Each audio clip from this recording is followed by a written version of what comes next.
On va voir autre chose. Donc, on va voir ce qu'on appelle les images références. Donc, les images références, c'est quoi? Donc, on va ici, par exemple, il faut voir les erreurs qu'il ne faut pas commettre dans les images références. Si on va ici, image référence, par exemple, ici, je vais prendre l'image de la porte. Là, l'ordinateur, il met tout de suite l'image de la porte juste en face de ma vue. Vraiment, totalement en face de ma vue. Et là, il faut jamais faire cette erreur parce que, regardez ici, l'image est inclinée. C'est ce qu'on appelle un effet de perspective. Donc, c'est des erreurs classiques dans les vues de perspective. C'est comme lorsque une personne prend une photo avec le soleil dans sa main. Donc, là, c'est le soleil ne peut pas être dans sa main, c'est juste un effet de perspective. Donc là, on va avoir une vue plane. C'est ça une vue plane. Lorsqu'on voit vraiment la grille en face de nous, c'est une vue plane. Et là, on va aller image, référence et choisir l'image. Dans ce cas, si on veut modéliser cet objet, on va juste rajouter un cube, diminuer la taille du cube. Donc ici, on va aller comme ça pour avoir une vue. Ok, ça va. Et maintenant, je vais en mode Edit. Je vais sélectionner les points, aller vers le haut. Et là, tout de suite, je vous dis, j'ai commis une grosse erreur. Pourquoi? Parce que lorsqu'on est dans une vue comme ça, on a pris juste les points de devant. Donc là, on va toujours se rappeler de cette erreur. Il ne faut jamais faire ça. Donc, on va plutôt aller en mode filaire. OK? On va revenir sur notre vue. On va tout sélectionner et on va aller vers le haut. Donc ça, c'est la première chose. Deuxième chose, on va aller vers le bas. Et il ne faut pas oublier, lorsqu'on est sur une vue, voilà, on était sur une vue de face, plutôt, ok.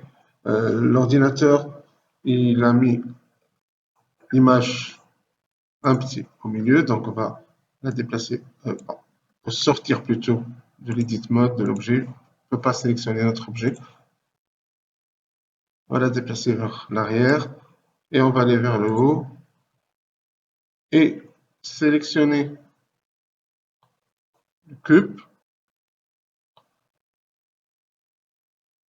edit mode, sélectionner les points, okay, et avoir une épaisseur de porte. Ok, donc on va aller sur notre vue. Et maintenant, ce qu'on va faire, on va juste rajouter ces formes. Pour rajouter ces formes, on va diviser rapidement. Et là, on se rappelle de ce fameux edge loop. Donc on sélectionne ici. On peut faire un zoom. Et là, en utilisant le facteur, on peut soit le déplacer vers le haut, soit vers le bas. On appuie toujours sur Shift pour avoir un déplacement précis. Donc la même chose, je vais aller ici. Vous remarquez ici qu'il va tout de suite entre l'extrémité, il va au milieu des extrémités. Donc là, je vais mettre ça. Point pour faire un zoom. Ça va. OK. Donc, tant que je suis ici, je fais ça, ça, ça. On peut toujours corriger s'il y a des erreurs. Par exemple ici, hop, je vais là et en appuyant sur Shift, je fais un déplacement précis. Je vais faire cette forme et là. Ok, on a fait ça. Donc maintenant, on va passer au mode d'affichage shader. On va prendre les faces. Donc ici, on va prendre cette face, Shift cette face, Shift cette face, pour appuyer, prendre les faces en même temps. On va revenir en vue face et je vais aller par exemple en vue transparente ou comme ça. Et là, je me rappelle qu'on a une commande qui s'appelle insert. Donc la commande insert, là, qu'est-ce que j'ai fait? J'ai désélectionné la commande insert. Donc CTRL Z, pourquoi? Parce qu'il faut aller vers le cercle pour faire la commande insert. Là, je fais une forme, je fais un zoom. Je n'ai pas de problème ici parce que je peux déplacer comme ça.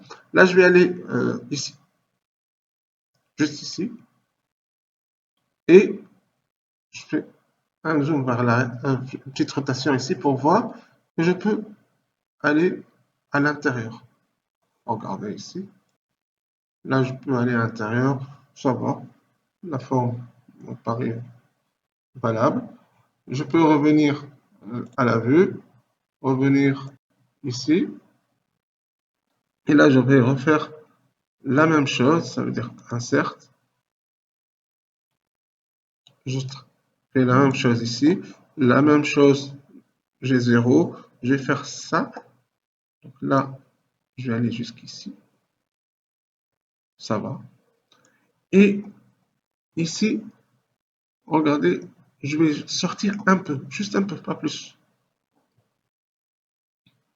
Et maintenant, si on regarde notre image, on a ici une sortie droite. Donc là, on va sélectionner Extrude. Je fais comme ça. Je m'en fous qu'il sorte beaucoup, c'est pas un problème parce que j'ai ici la commande qui va me permettre de faire une sortie. Par exemple, de 1 cm, de 2 cm, tout dépend. Et maintenant, ma porte est finie. Donc, ça, c'est des commandes assez simples qu'on peut utiliser, qui nous font gagner beaucoup de temps en utilisant juste l'outil de l'image référence.